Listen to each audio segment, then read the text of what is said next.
Let's call the meeting to order. Um, uh, Before we start, there will be one correction to the agenda. Item 0 will be the reading or not reading, but the acceptance of the minutes. But before we do that, I'd like to give Carolyn Vanderweel and Nicole Brown and myself a chance to make just a brief statement. It's been a heck of a year. So I'd like to say this fall we participated in our national election here in Monroe County. We had close to 500 people participating flawlessly in their election rolls, but not without risk and not without cost. I'm aware of several people with whom I worked closely in the election who acquired COVID infections, and I'm sadly aware of one volunteer who succumbed to the infection. Whether this was due to the election activities, we cannot know. Despite those risks and sacrifices, the great majority of those election workers said that they would do it again. That's the great strength of our democratic republic. But yesterday we saw not just an illegal act by 52 people who invaded the Capitol building, but also a gross insult to our democracy and the republic that makes our form of democracy possible. But the sanctity of the Constitution ultimately prevailed, and good women and men were not deterred from their sacred constitutional obligations. To quote our Indiana Senator Todd Young on the steps of the Capitol yesterday, when it comes to the law, our opinions don't matter. The law matters. I took an oath under God. End quote. And in a note to constituents on his webpage, he said, Congress's role in the presidential election process is narrow by design. The states are responsible for their own elections and for determining the resulting electors. Congress has no authority to do anything other than certify states' electoral college votes as reported. For Congress to supplant the will of a state's certified electors for its own would be unconstitutional and set a dangerous precedent, damaging the integrity of and the future respect for the Electoral College. End quote. We survived another challenge in a year of challenges where many people expressed their concerns through our great tradition of peaceful protest. Excessive and illegal actions are being and will continue to be handled under the laws of our country. God bless America. Who wants to go next? I don't have a whole lot to add to that, with the exception of, while personally I'm a pretty partisan person when it comes to my election board duties, I take those seriously. I swore the same oath. Well, I don't know if it's the same oath that Todd Young swore, but a similar oath that said that I would be free, fair, and unbiased in my actions. And I believe that we've done that. I remember at least one letter to the editor by an election worker who said that she felt extremely um, upset that somebody would insinuate that she was not doing her job properly and that she was being biased. I think that it's been an insult to every election worker out there who worked so hard and under some very stressful and dangerous conditions this year to make sure that everybody could vote. And I do believe that everybody should vote. Um, and making it harder for people to vote is just unfair to our democracy. Nicole? Well, I've never had to follow Hal, and I'm telling you, sometimes I think I can turn a phrase or two, but I don't know that I can compete with that. What I will say though is, as you said, Hal, last year was an incredible year, and I surely am believing for the very best things for our country, our county, and our neighbors and friends and loved ones. I am very proud to be an American. I am incredibly proud to have overseen the election. Um, and I really, truly don't know what we could have done differently to protect our workers, to protect our poll workers, to protect our voters. I really saw the very best of everyone as we work together for the collective effort of delivering our presidential election. I try to stay, as we navigate these crazy times, I really try to stay in a place of humility and gratitude and grace. And so I appreciate you giving me the opportunity to not only thank you and Carolyn, who help make this election board run smoothly. Sometimes we do have our personal partisan opinions, but together as a group, we all come together and work for the best of Monroe County with respect to the elections, for which I am incredibly grateful. I'm incredibly grateful also to the Secretary of State, who made sure that every clerk in the state of Indiana was equipped and outfitted with PPE, and that too allowed us to keep people as safe as humanly possible who had the courage and the fortitude and the resolve to vote in person. And we're incredibly grateful to her for that. Also, I would be remiss in not saying thank you to our vendor, Hart. Hart has been with Yeah. us. Hart has stuck with us. I learned, who they were, of course, when I came on as chief deputy back in 2012. They made my transition easy when Linda retired for health reasons. And as we navigated the purchase of the new equipment and the training and everything, Hart has stood by us. And again, I simply don't know what we could have done differently in Monroe County. We didn't please everybody, but more often than not, we were complimented, and people were so grateful for all that we were able to do to help them vote safely in person. And for those who are watching who didn't realize, we got those results in that night. I didn't promise that they were going to be in that night, but we managed to get them in there before midnight. And that phrase, will the last person who leaves please turn off the light? That was me at about 11:20, 11:30 on election night. So thank you to each and every single one of you. And I appreciate how you giving me that chance. Thanks. Great, great. Yeah, I think I was lucky to fall into this appointment and end up with a terrific team. And I think uh, we never ceased to work as a team, and that's why we succeeded. Um, okay, the first item on the agenda, item 0, will be the minutes. We're not going to read through the minutes. We have several months worth, but I would like the board to make a motion to accept the minutes. And how will members of the community be able to see these minutes? They're posted. Yeah, Okay. after the board approves them, they're posted Yep. onto the Monroe County Yep. website. Good. I just like to make sure that that gets vocalized for anyone who's listening. Good. That's great. Can we have a motion to accept the minutes then? I will make a motion to accept the minutes. I don't have the dates on me, Sherry. From, what do I have in front of me? That would be helpful to have that, wouldn't it? Sorry. Let me tell you. August 6th through November 13th. 13th. Much of that was recessed meetings, so it's kind of one long Right. Yeah. board meeting so that we could respond to things. But I will make the motion to approve the minutes of the Monroe County Election Board from August 6th through November 13th as written. And I will second the motion. All those in favor indicate by saying aye. Aye. Aye.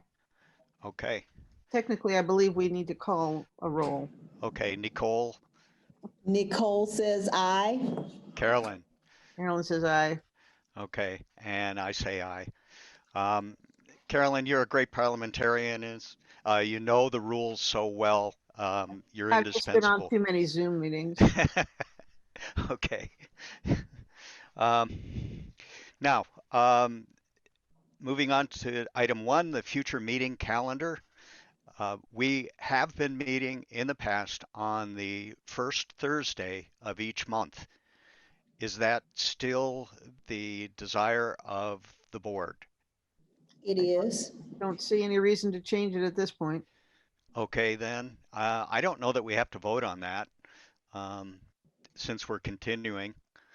Um, I've not, in the years that I have served on the election board, I've not heard us yeah. entertain a motion for that. We've simply Okay. announced the new dates and made them available, the dates for the year, and then made them available to the media for the Okay. public notice. Okay. Thank you. I To, will comment on that, yes. that also serves as public notice for all the meetings, scheduled meetings for the following year, Okay. which is fine. I mean, we will certainly remind everybody that they're happening, but officially that is public notice for the scheduled board meetings between now. And the same Zoom link will work for all of those meetings as we currently plan. That may change if we have to have a special meeting sometime, but currently the link you use today will be the link you use in December. Um, all right, so our calendar is established. We'll move on to item 2, which is our series of annual resolutions. Do we have those resolutions prepared?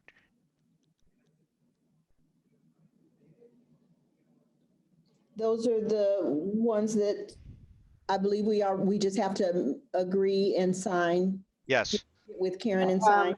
They are to consolidate precincts and to have a single inspector at consolidated polls, and to waive tariffs should we need to. Those are all Yep. resolutions that expire at the end of each year.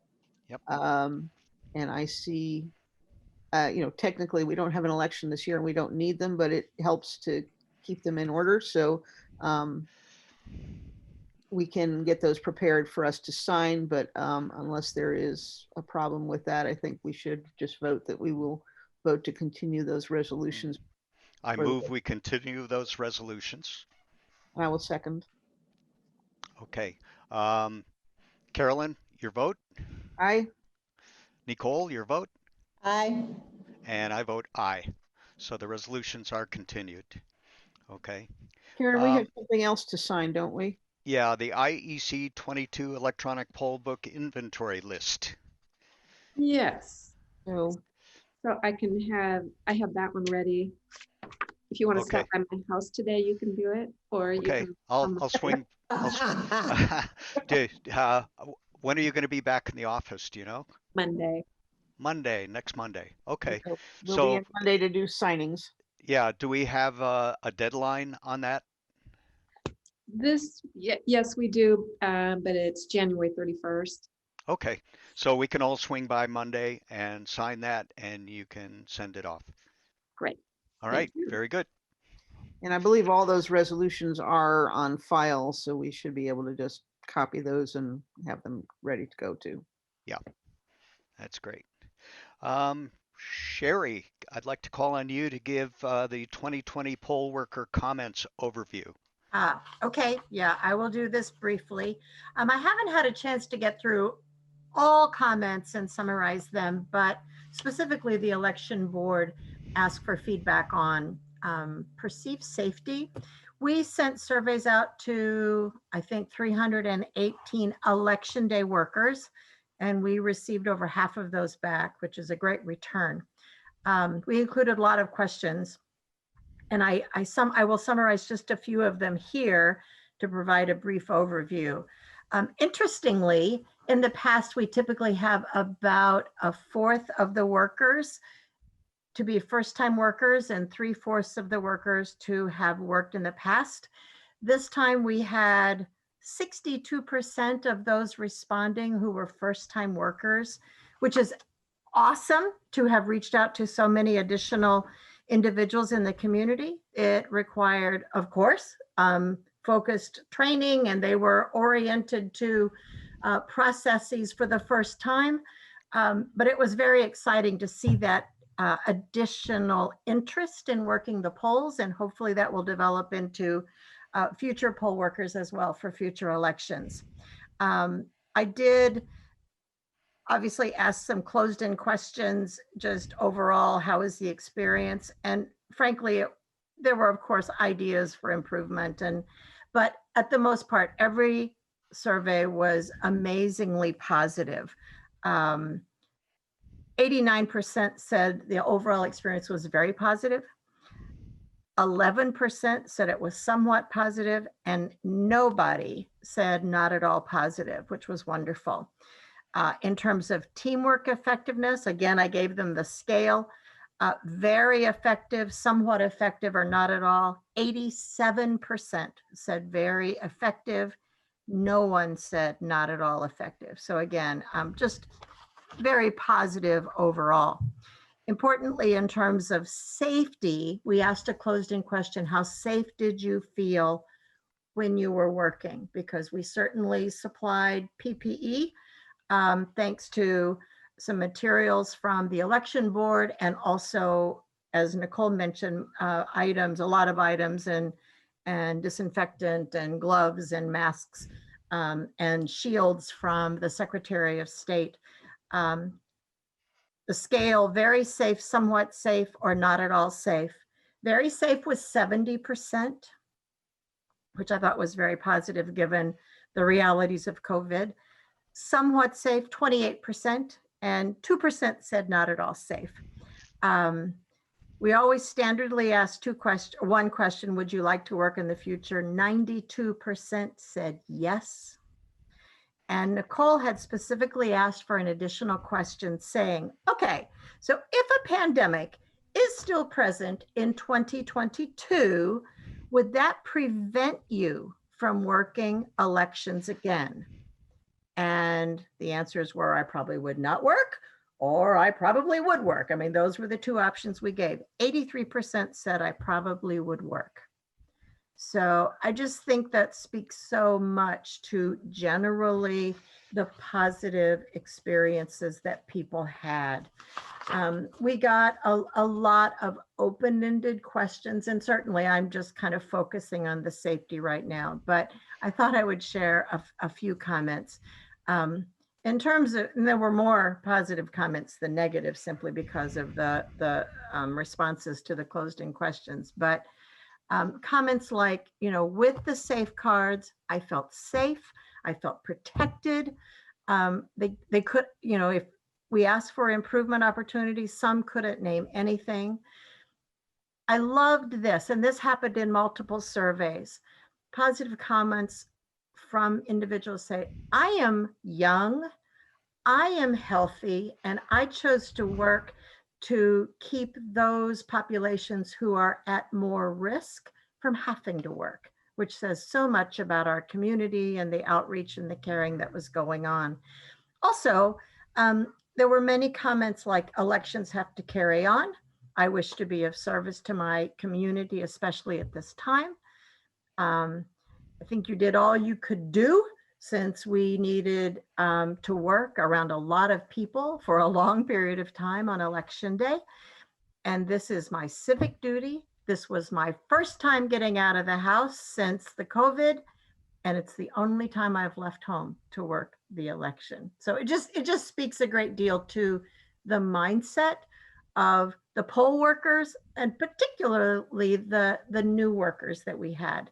And of course, they were complimentary of the large spaces and the distancing that we did our best to supply on election day. There were many, many suggestions for improvement. And of course, we are going to listen, and we're going to read every single one of those and consider them the next time we are facing any election, but certainly election in the pandemic as well. I'm not going to go through all those, but generally speaking, and I hope I'm not mischaracterizing for anyone who's listening who happened to be a poll worker, but overall, considering everything, it was an amazingly, I believe, positive experience for poll workers who worked election day. Yep. That's terrific. Yeah, one thing I would add is that people really seemed to like the new equipment and that it was easy to use. True. And that they really appreciated that. True. Yeah. At And some point in the future, I will be, for the interest of the board and of course for the election team, I will be posting all of the handwritten surveys in our share drive so that everybody can see all of the responses. But in time, we'll be communicating those results. yeah, it was an incredible effort by a large number of people. And thank you, Sherry and Tree and Carolyn and Karen and your teams for everything you did to make this happen. And Nicole, absolutely.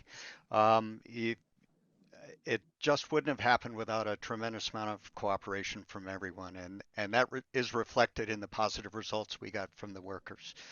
Um, it, Jerry, I will mention that there was one woman you made cry, but it was a good reason. yeah, I So may cry. I talked to uh, somebody that I know whose mother is in a nursing home and requested a travel board. And it turned out, first of all, that they had the wrong nursing home. You guys went to the wrong nursing home, got the right address, went to the right Oh nursing, yeah, yeah. yeah, and I remember that she one. was able to vote. And her daughter said that she just was so happy that she could vote. It made her cry. Yeah, So that's for you guys. Oh, No. that's oh, great. I will tell you, and Hal will concur with this 100%. Individuals, and Carolyn, you as well, because you did it as well. Individuals who got to vote by travel board were so appreciative of the effort made to get to their homes or hospital rooms or nursing homes, wherever they were. Yeah, by allow them far to and vote. large, a lot of people said, "Oh, I didn't really expect it that I would be able to vote," and they were really appreciative that they got that chance. It was a big effort. It was. It was a great effort. you know, Um, before we move away from this, I just want to give a special shout out to Sherry. She takes on that Herculean task of combining all of those surveys. She sends them out. I don't think she sleeps like that when we go home election night. I don't think Sherry goes home to sleep. I think she goes home and she starts preparing those surveys to go out, and then she collects them. And that is a huge, huge task. But one of the things I've also asked her to do is let me know if there's a significant complaint, so that I can address it personally and call back and speak with that person.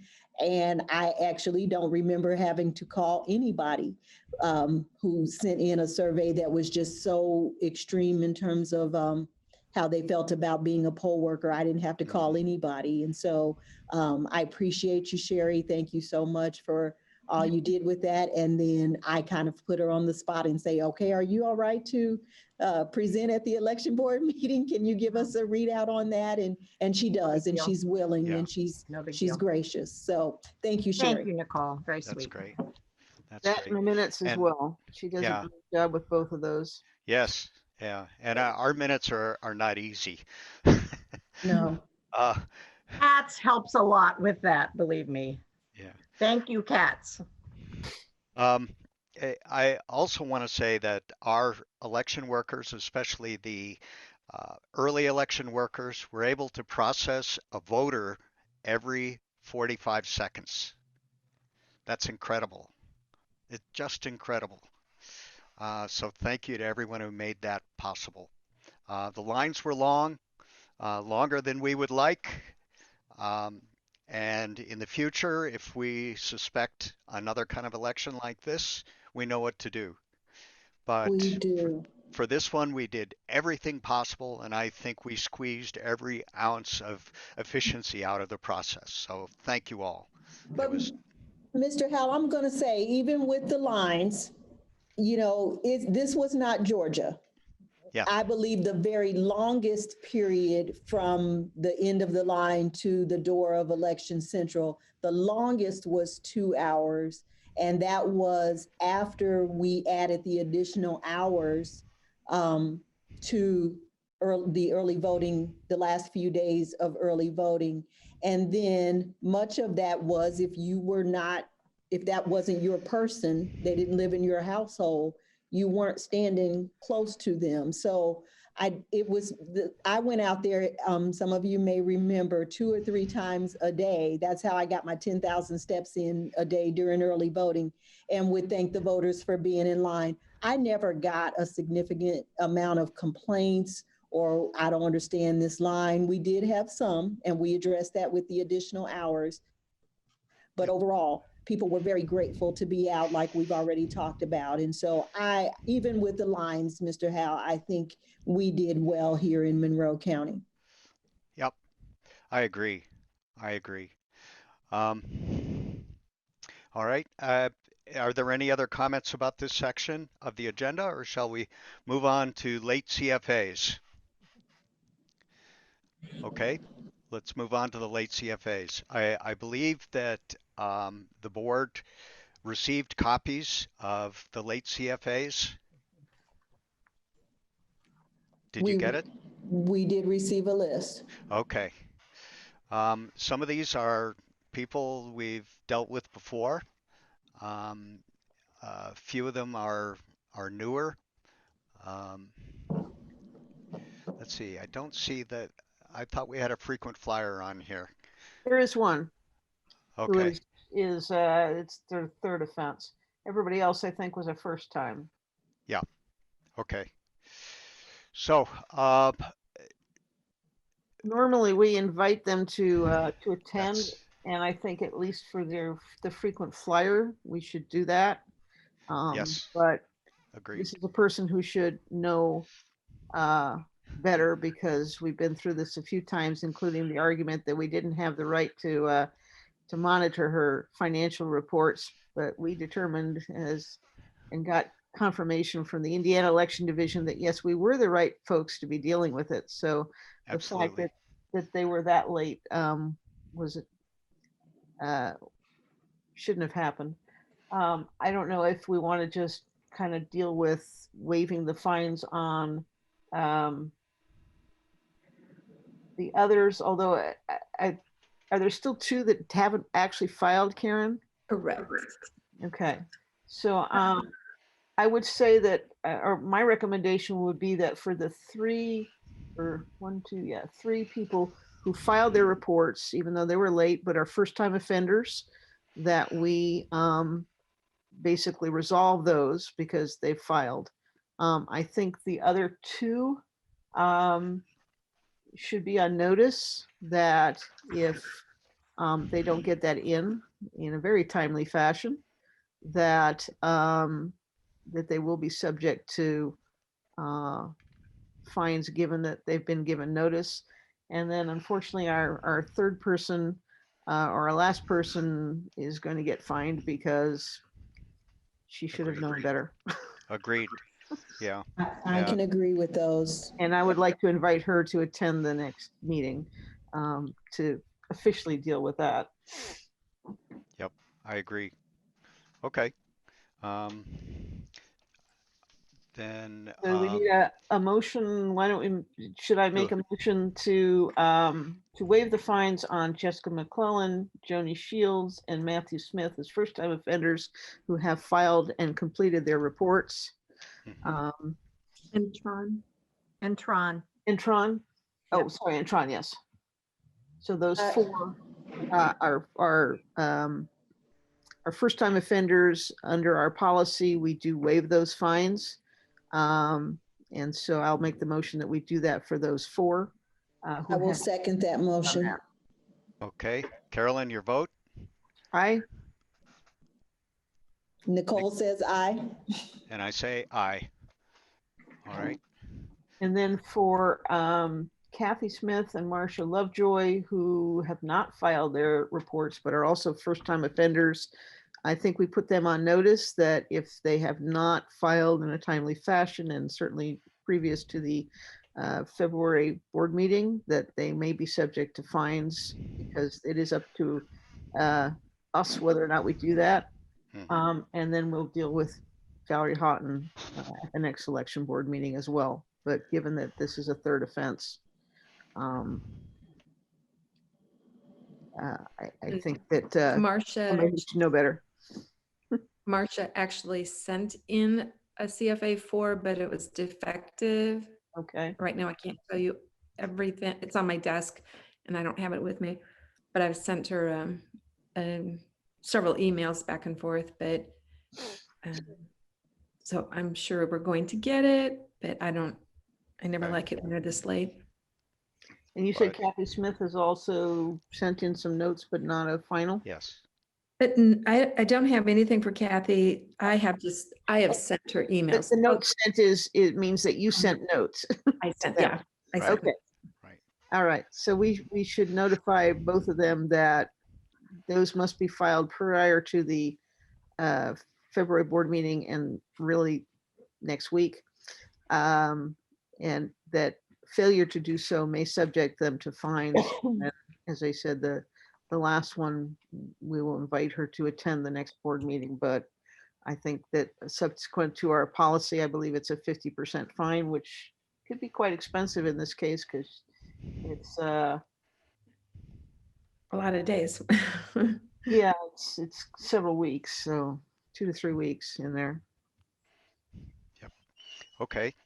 Um, so who specifically will be drafting those letters and sending them?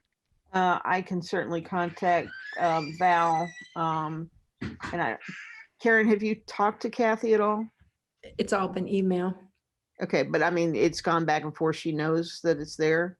No, I have not got a response from her. Okay, Um, I will deal with Kathy and Val. If you want to continue your conversation with Marcia, Marcia, because you're already in contact, why don't you do with that? that will be fine. Okay. That takes care of the um, CFRs, CFAs, Oh, but CFAs. Yeah. question: have we resolved the I ones have, from No, our no, that's previous next. round? Ah, That's next. okay. Um, And before we move on to that, even with this here with the pre-election, I just want to say that the Monroe County Democratic Party, I think their deadline, yeah, so I think I have this right. They were late on their pre-election one. Yes, they were. us or to they don't actually report to us, they report to the state. So the CFA 4 we get from the party is a complimentary issue, which Okay. they don't actually have to give to us at all. All So right. if there's Then a problem there, that's a state issue. okay. But just so judges are reminded, because we have some new judges this year, while you file your applications with the state, you file your CFA 4s with the county. That has been determined and confirmed by the IED, and so we need to do that. On the other hand, PACs and parties file with the state, and their CFA 4s are monitored by the state, not by us. Many of them do file complimentary copies with the county election board as well, but they're not required to do so. And then, do you want to talk about the pre-primary? Yeah, what hasn't been resolved there? Carl Bowen. And we've tried contacting him a lot, right? Yep, we have. Have we had any? I know Tree was going to. Was he not on a meeting with us a few Yeah. months Yes, he ago? was. Yeah. And was he not going to disband his political committee? I think he did. I don't have his file in front of me. And he's promised that he would do it, but it's never happened. If he's got a copy of it, I always tell him too, like, if you have a copy of it, for some reason, we lost it, we're pretty good about not, but if you can prove it to me, just hand it over to me. But I haven't gotten anything from him. That sounds like he's taken this as far as we can allow him to take it then. So we should take action on this. Yeah, I would say that again. Let's invite him to February 3rd and remind him that if he doesn't resolve this issue prior to, sorry, not whatever the February Yep. meeting is, that there will be consequences. The February meeting is on the 4th, it looks like. Okay. Um, any other comments on this portion of the agenda? Okay, then we want to move on to electioneering at the polls. We had one um, complaint of electioneering at the polls, and that's a violation of election subsystem um, subsection 3-14-3-16. Specifically, um, a person knowingly does any electioneering in the chute. And this was actually done uh, under section IC 311-10-26-3, which is in an area used by absentee voter board to permit an individual to cast an absentee ballot. So this is a Class A misdemeanor. Um, and we have the option, rather than giving this directly to the county prosecutor, to bring this person in front of the election board first and have a discussion with them about the impropriety of doing this. Um, that is the action I would recommend that we take with this person, that we invite them to the next meeting and that we go through this aspect of the law with them and listen to their response. Mr. Howell, I would second your recommendation with respect to bringing that person before the board for the benefit of those who may not have been a participant of the last meeting. If my memory serves correctly, there was a voter whose voting experience was disrupted because this person wore paraphernalia and refused to take it off prior to entering the chute, and was just not kind at all about respecting everybody's experience. And it's kind of difficult for me to believe that someone would not understand that it's an opportunity. There's no partisanship. You come in and vote privately what you vote your ballot privately. And so I would like for them to come before the election board. And also I think this is the opportunity to make sure that voters take very seriously. This can be turned over to the prosecutor. This is not, just dilatory. You can be prosecuted for this, and we take this very seriously. Thank you. Yeah, Yeah, this actually was a complaint was filed by one of the election workers. But this gentleman insisted that he had, a Supreme Court decision that said he had the right to do so.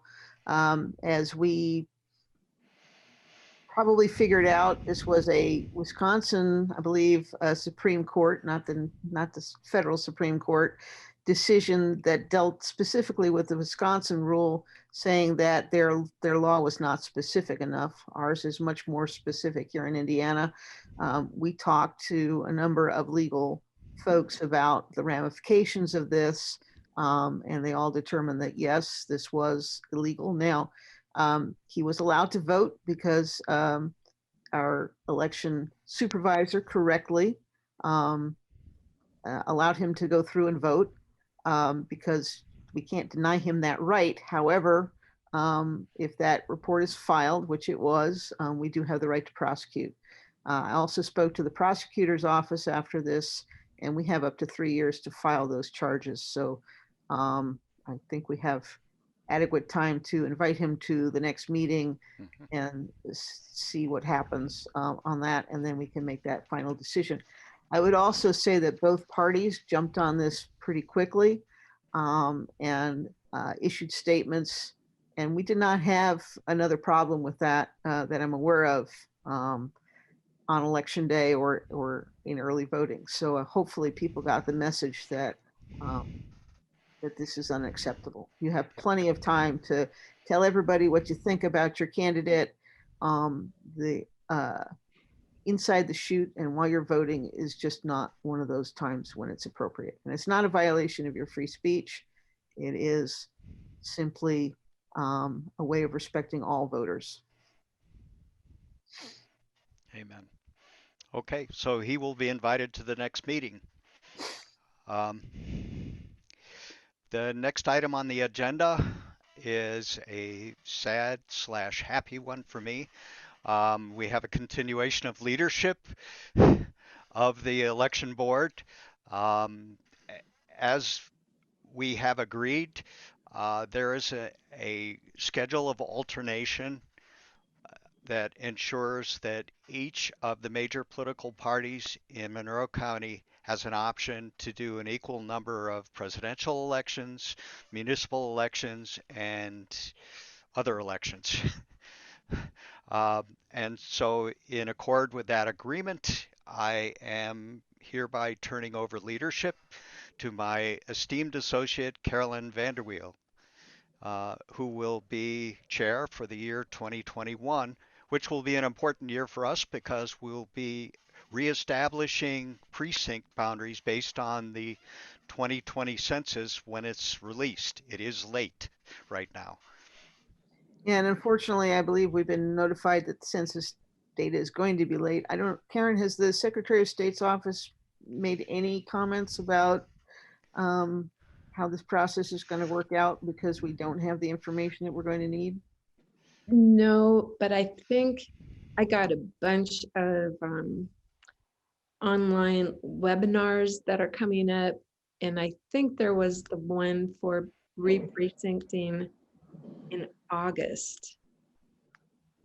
I could have that wrong, but I think I'm right. Yeah. Did you see that, Sherry? Oh, okay. I thought I saw your head nodding.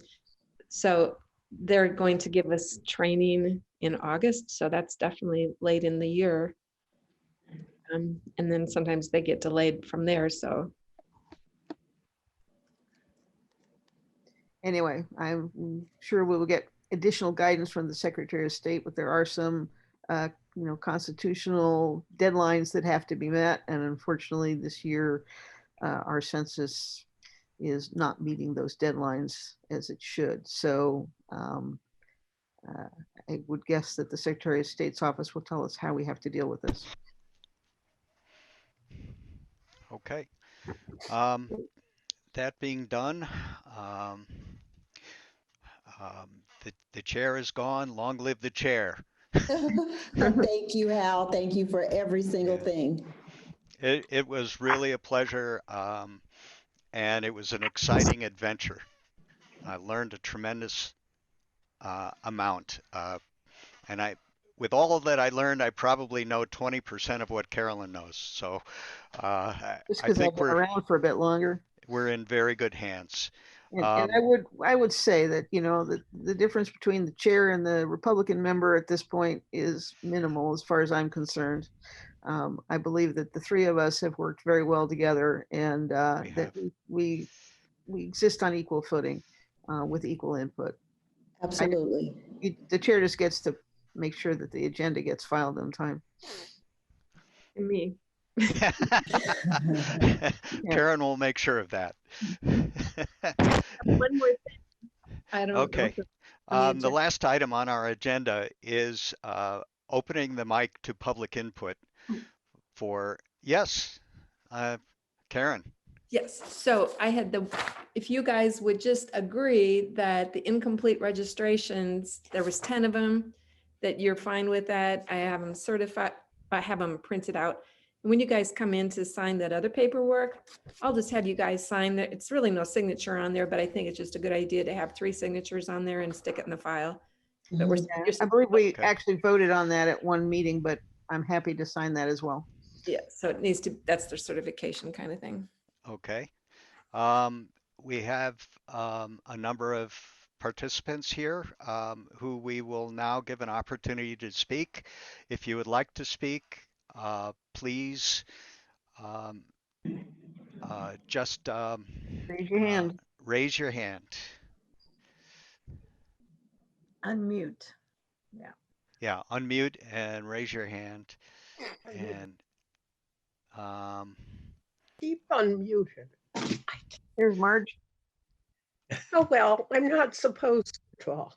However, as a voter, I want to tell you that was the most fantastic voting experience I've ever had. And given my age, that means over 60 years worth of voting because I've never missed an election. But it was, you guys did a fantastic job. The only complaint I had, we voted Arlington School. And actually, that was the first time I'd voted at the school. Oh, We always voted, we voted early and we worked at the polls until now. Anyway, the address was given as off Kinzer, but in order to get to the polling place, you had to come in off 46. Otherwise, it was fantastic. I should have written you a note earlier and I forgot. Thank you. On behalf of the team, thank you very much, Marge. And for all the work you guys do as well. Yeah, absolutely. Absolutely. Miss Marge has just been, I can't imagine an election board meeting without Miss Marge. I know we let her go out of town sometimes and take care of other things and have a little bit of fun, but particularly pre-pandemic, it has always been a comfort to see you in the audience and know that you are representing concerned citizens and voters throughout Monroe County. I'm not quite sure how to address the address issue at Arlington because we have to go by the address that the school is listed and so I'm not sure if there's anything that we can do. Did you not see significant signature indicators that you were at the right polling site? I know we'd had an issue a few years ago, but I thought we had kind of resolved it. And then the inspector there is fabulous. He sees me out in the community, can't wait to work for us, very excited to help us with polling. So I'm hopeful that it was easy to find it. Arlington is kind of nestled into a place where the school building is fairly protected, which is great for the students once you're there. But it is not the most obvious place to find the first time you go. Unfortunately, the address is Kinzer, but it comes in off that access road, and they cut the actual when they built the Kroger, they closed the road that went in the back way. So, but it's still a Kinzer address. Yeah. So let me ask you this: can we? I haven't been to Arlington for a long time, but I feel like I was a substitute teacher there once. Is there anything that we can do at the bypass?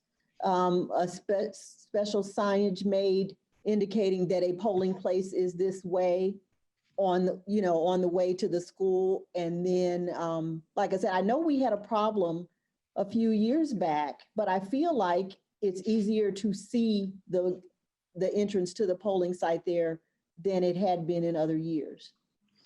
Yeah, you do actually now have to also, if you're trying to go left coming out of Arlington, you have to essentially turn right and make a U-turn. So it's a little more complicated.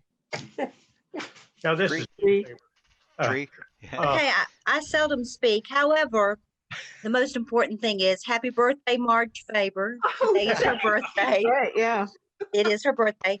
We need to mark Arlington better from the highway from 46. It That's does something have we can do. Additional signs would do that. Yeah, we can do that. Yeah, it does have a back way and a front way to It get in does. there, and it's often confusing. And if you come in one way, you may not know where the entrance is to vote. That is true, but So, we can fix yeah. that. Oh, oh, good. this is Jim, Marge's husband. Oh, When you come in from it's a long walk to get to the Yes. entrance to the Yes. spot. That Okay, is well- a problem. Yeah. Technically, we had accessible parking on the loop, and you could have gone down that way. That probably needs to be better signed as well, so that you don't have to walk in all the way from the. There's 2 accessible parking spots on that corner, but then there's a there's a loop that goes down to the entrance, and we were allowing people with accessibility issues to park there, but I don't think maybe that was as well signed as it should It have was been. actually signed. There are 2 independent parking areas at Arlington. One Yes. is kind of in the lower area that requires walking up Yes. a fairly long hill. Yep. The other one is near the loop, which is kind of up the hill a little further on the west side. Yes. So I walked up that hill. that hill is a big one, but that is true. That's the parking lot you get to if you enter from Kinzer Pike. Right. Exactly. Yeah. Okay. Okay. Thank you for that input, and that will be improved for the next election. Yeah. We have Marty, a hand up. Hand up. Yeah, Marty. Unmute. Yes, I wanted to say a great big thank you to all of you who put together a successful election. We have much to be proud of here in Monroe County. And I really thank all the volunteers who stepped up to the plate, because Amen. many, many people are trying to stay isolated, stay well. We all want to see spring come. We're looking forward to seeing the sunshine and the robins fly. So thank you, everyone. We really appreciate it. And I will make sure that my name is not on the list, not to have that annual CFA 4 report in. The question is, that has to be done in person, is that correct? I mean, I know you said we could email it, but then that it means we would have to, what about the signature if we emailed it? That's fine. Signatures are just, if you can print it out, sign it, and scan it in, that's great. So we take it by email, or you can mail it, or you can bring it in. We are closed, but if you come to the door and call the phone number there on the door, we'll let you in. Okay, well, we'll work that out somehow. Okay. When I had the problem with all the concrete dust, it destroyed my printer and my scanner. So I don't have the equipment I once had. So you can come in, we'll help you there. We'll figure it out. Sure. Thank you. Okay. And so we should actually use this as a moment to remind everybody that their annual CFA 4s are due this month. And that's regardless of whether or not you ran an election, did anything this year or not. If you have an open campaign committee, which many people still do, you have to file that annual report. And this is the one that everybody forgets, because gosh knows I haven't done anything in a year, and next year maybe even worse, because nobody does anything next year, or this coming up year. But remember that if you have an open campaign finance committee, you must file an annual report this month. Yep. It is due January 20th at noon. January 20. Yep. Okay. We have no other hands up. Any questions from any of our media representatives? Okay. I see no other hands going up. So, Madam Chair, would you like to take us to the next step? I actually have one question before we resolve. Obviously, what we use as precincts is going to depend on many factors in the future, especially redistricting. But what was the general impression of the new Ellettsville location at the church?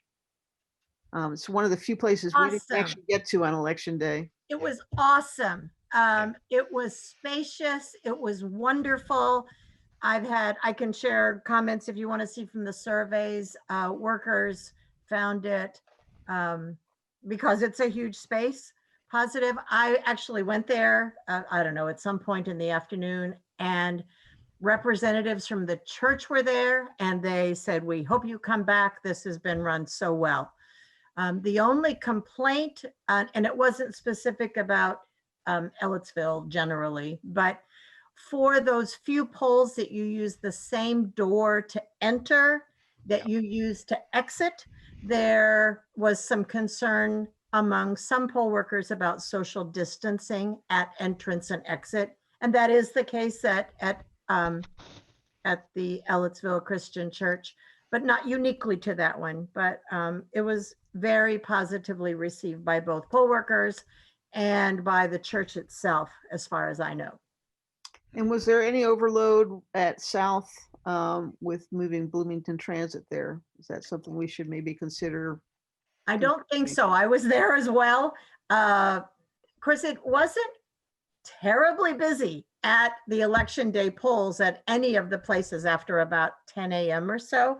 One comment from the inspector, who's a very experienced inspector, was having the additional space to use the cafeteria in addition to just, in the past, they just used kind of an atrium, but the school gave us the entire cafeteria, which is just beside the atrium, that provided tons of space.